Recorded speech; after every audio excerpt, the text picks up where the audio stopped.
Hello students, हमारी आज की वीडियो का टॉपिक है terminologies related to world wide web. Students, इस वीडियो में हम लोग ये देखेंगे कि वो कौन सी टर्मिनोलॉजीज हैं जो वर्ल्ड वाइड वेब के साथ यूज होती हैं और उन टर्मिनोलॉजीज से हमारी क्या मुराद होती है। तो स्टूडेंट्स, स्टार्ट करते हैं अपनी पहली टर्मिनोलॉजी के साथ, जो कि है वेब ब्राउजर। तो स्टूडेंट्स, वेब ब्राउजर किसी भी ऐसे सॉफ्टवेयर को कहा जाता है जो कि हमें वर्ल्ड वाइड एक्सेस करने का रास्ता देता है। तो स्टूडेंट्स, फॉर एग्जांपल मैंने वर्ल्ड वाइड वेब पे कोई फॉर एग्जांपल इमेज एक्सेस करनी थी या कोई वीडियो एक्सेस करनी थी इंटरनेट के थ्रू। तो स्टूडेंट्स, जिस रास्ते से या जिस सॉफ्टवेयर की मदद से मैं इस वर्ल्ड वाइड वेब की इमेज को एक्सेस कर सकता हूँ, उस सॉफ्टवेयर को स्टूडेंट्स नाम देते हैं वेब ब्राउजर का। स्टूडेंट्स, ये सॉफ्टवेयर हमारे पास काफी कंपनियों ने डिफरेंट बनाए हुए हैं। फॉर एग्जांपल स्टूडेंट्स, हमारे पास एक माइक्रोसॉफ्ट का वेब ब्राउजर बना हुआ है जिसका नाम है इंटरनेट एक्सप्लोरर। इसी तरह स्टूडेंट्स, हमारे पास एक और कंपनी गूगल ने अपना एक वेब ब्राउजर बनाया हुआ है जिसका नाम है गूगल क्रोम। अब स्टूडेंट्स, ये दोनों जो हैं बिल्कुल एग्जैक्टली यही फंक्शन परफॉर्म करते हैं और वो फंक्शन स्टूडेंट्स ये है कि इनकी मदद से यानी इनको यूज करके हम लोग वर्ल्ड वाइड वेब को एक्सेस कर सकते हैं।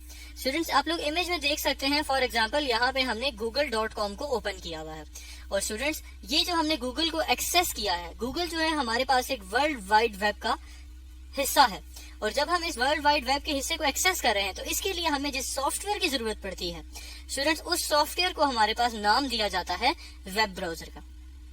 इसी के साथ स्टूडेंट्स आगे चलते हैं अपनी दूसरी टर्मिनोलॉजी की तरफ। स्टूडेंट्स, हमारी दूसरी टर्मिनोलॉजी है URL यानी कि uniform resource locator. Students, uniform resource locator जो है हमारे पास एड्रेस होता है उस फाइल का या उस रिसोर्स का जो भी हम लोग वर्ल्ड वाइड वेब पे एक्सेस करना चाहते हैं। तो स्टूडेंट्स, जिस तरह कि हमने पहले देखा था कि फॉर एग्जांपल मैं कोई वर्ल्ड वाइड वेब पे कोई इमेज या कोई वीडियो या कोई भी और फाइल या वेबसाइट एक्सेस करना चाहता हूँ, तो इस हर चीज का एक अपना एड्रेस होता है और स्टूडेंट्स, उस एड्रेस को नाम दिया जाता है URL का यानी कि यूनिफॉर्म रिसोर्स लोकेटर। स्टूडेंट्स, यहाँ पे आप राइट साइड पे फिगर में एक डायग्राम देख सकते हैं जिसमें हमारे पास एक वेब ब्राउजर का एड्रेस बार मौजूद है। स्टूडेंट, हर वेब ब्राउजर में हमारे पास एक ही एड्रेस बार मौजूद लाजमी होती है। स्टूडेंट, यहाँ पे URL के साथ जो एक व्हाइट कलर का बॉक्स बना हुआ है उसको एड्रेस बार कहा जाता है और स्टूडेंट, इसी एड्रेस बार में हम लोग उस चीज का एड्रेस लिखते हैं या उस चीज का हम लोग URL लिखते हैं जिसको हम लोग एक्सेस करना चाहते हैं। तो फॉर एग्जांपल स्टूडेंट्स, मैंने अगर गूगल खोलनी थी या मैंने फॉर एग्जांपल कोई वेबसाइट खोलनी थी aiou.edu.pk, तो मैं यहाँ पे एड्रेस बार में जाके उसका एड्रेस लिख दूंगा यानी उसका URL लिख दूंगा कि मैंने इस वेबसाइट पे जाना है, इस फाइल पे जाना है और मुझे ये जो वेब ब्राउजर होगा इस एड्रेस की तरफ ले जाएगा। अब स्टूडेंट, यहाँ पे आप लोग एक एग्जांपल URL की देख सकते हैं जो हमने लिखी। अब इस एग्जांपल में समझते हैं कि ये सारी चीजें क्या लिखी हुई हैं। तो स्टूडेंट, सबसे पहले तो हम लोग समझने की कोशिश करते हैं इस HTTP को। स्टूडेंट, ये HTTP जो है एक प्रोटोकॉल का कहा जाता है, प्रोटोकॉल की एक टाइप है और स्टूडेंट्स, प्रोटोकॉल से हमारी मुराद रूल्स होती है यानी कुछ रूल्स होते हैं जो कोई भी काम करते हुए हमें फॉलो करने होते हैं, उन रूल्स को स्टूडेंट्स प्रोटोकॉल कहा जाता है। तो स्टूडेंट, ये HTTP भी हमारे पास एक इसी तरह एक सेट ऑफ रूल्स हैं जो कि हमारे पास यूज होते हैं जब भी हम लोग किसी भी HTML डॉक्यूमेंट को एक्सेस करते हैं यानी कि HTML डॉक्यूमेंट को जब भी हम एक्सेस करेंगे तो हमारे पास ये HTTP यानी कि हाइपर टेक्स्ट ट्रांसफर प्रोटोकॉल जो है हमारे पास फॉलो होगा या उसको हम लोग लेके चलेंगे।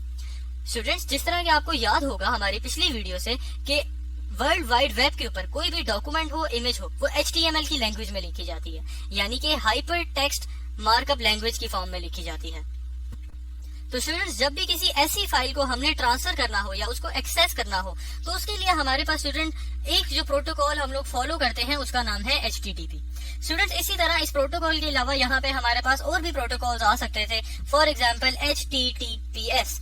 स्टूडेंट्स, हम लोग इन प्रोटोकॉल्स की डिटेल में नहीं जाएंगे लेकिन सिर्फ यहाँ पे इस बात को समझेंगे कि URL का जो ये पहला हिस्सा होता है इसको प्रोटोकॉल कहा जाता है जो कि रूल्स बताता है हमें।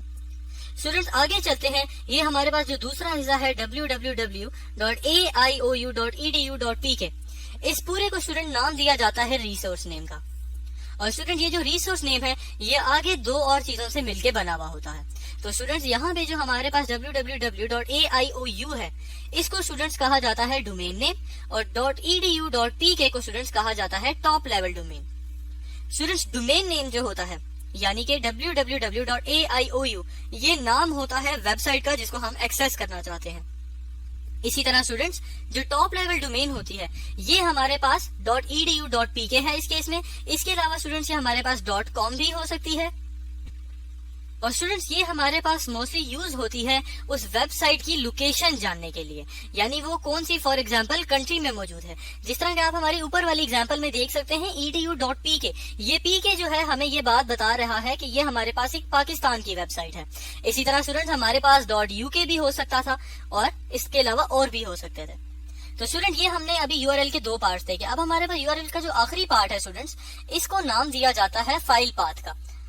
ये वाला पार्ट newstudents.asp स्टूडेंट ये वो फाइल का नाम है जो हम लोग एक्सेस करना चाहते हैं। यानी कोई भी फाइल अगर मैं एक्सेस करना चाहता था, कोई इमेज फाइल थी या कोई टेक्स्ट फाइल थी, उस फाइल का जो नाम होगा ये हमारे पास यहाँ फाइल पाथ में लिखा जाता है।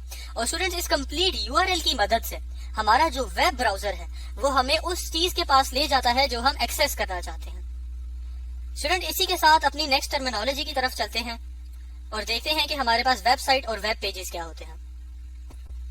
स्टूडेंट्स बोर्ड पे आप लोग इस टाइम एक वेबसाइट की एक इमेज देख सकते हैं जो कि है सबक.pk की। इसमें स्टूडेंट्स आप लोग देख सकते हैं कि आपको काफी टेक्स्ट नजर आ रहा होगा, इमेजेस नजर आ रही होंगी और वीडियोस भी कुछ इसमें शायद हो सकता है कि इस वेबसाइट पे अवेलेबल हों। तो स्टूडेंट ये सारी चीजें जब एक कंप्लीट पेज पे आ जाती हैं तो उस पेज को स्टूडेंट्स नाम दिया जाता है वेब पेज का। और स्टूडेंट जब काफी ज्यादा पेजेस मिल जाते हैं, यानी स्टूडेंट्स फॉर एग्जांपल अगर आप इस सबक.pk वाली एग्जांपल जो आप बोर्ड के ऊपर देख सकते हैं इसकी बात करें तो हम लोग देख सकते हैं कि हमारे पास ये लिखा हुआ है होम। और इसी तरह हमारे पास इसके और पेजेस है, फॉर एग्जांपल अबाउट का पेज है, फॉर एग्जांपल साइन इन का पेज है।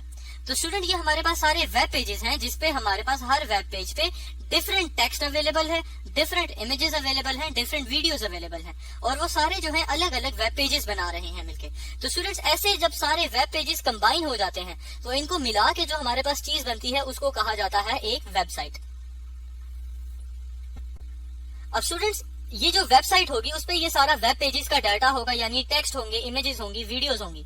तो स्टूडेंट ये हमारे पास कौन शेयर कर रहा है वर्ल्ड वाइड वेब पे, अब हम आगे जाके ये देखेंगे। और उससे पहले स्टूडेंट्स एक छोटा सा पॉइंट आपने याद रखना है कि वो पेज जब मैं कोई भी वेबसाइट ओपन करूं और जो पहला पेज मेरे सामने आए उस पेज को स्टूडेंट्स नाम दिया जाता है होम पेज का। तो स्टूडेंट्स कोई भी अगर आप वेबसाइट ओपन करें तो जो पहला पेज आपके पास आएगा उस पेज को उस वेबसाइट का होम पेज कहा जाता है।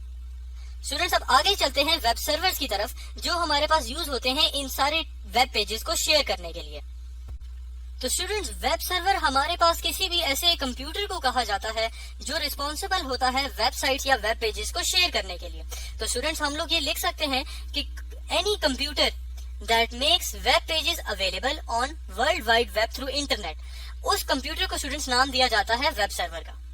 तो स्टूडेंट्स इस वीडियो में हमने ये देखा कि हम लोगों के पास वेब ब्राउजर क्या होता है और वेब ब्राउजर ऐसे सॉफ्टवेयर को कहते हैं जिसको यूज करके हम लोग वर्ल्ड वाइड वेब को एक्सेस करते हैं। और फिर हमने देखा कि वो यूआरएल क्या होता है जो हमारे पास किसी भी वेबसाइट या किसी भी फाइल का हमें एड्रेस बताता है। फिर हमने देखा कि हमारे पास वेबसाइट और वेब पेजेस क्या होते हैं और वो वेब पेजेस हमारे पास शेयर कौन करता है, यानी कि वेब सर्वर हमारे पास क्या होते हैं। स्टूडेंट्स आगे की वीडियोस में जाके हम इन चीजों को और डिटेल में देखेंगे और देखेंगे कि ये हमारे पास कहाँ कहाँ पे यूज होती हैं। Thank you students.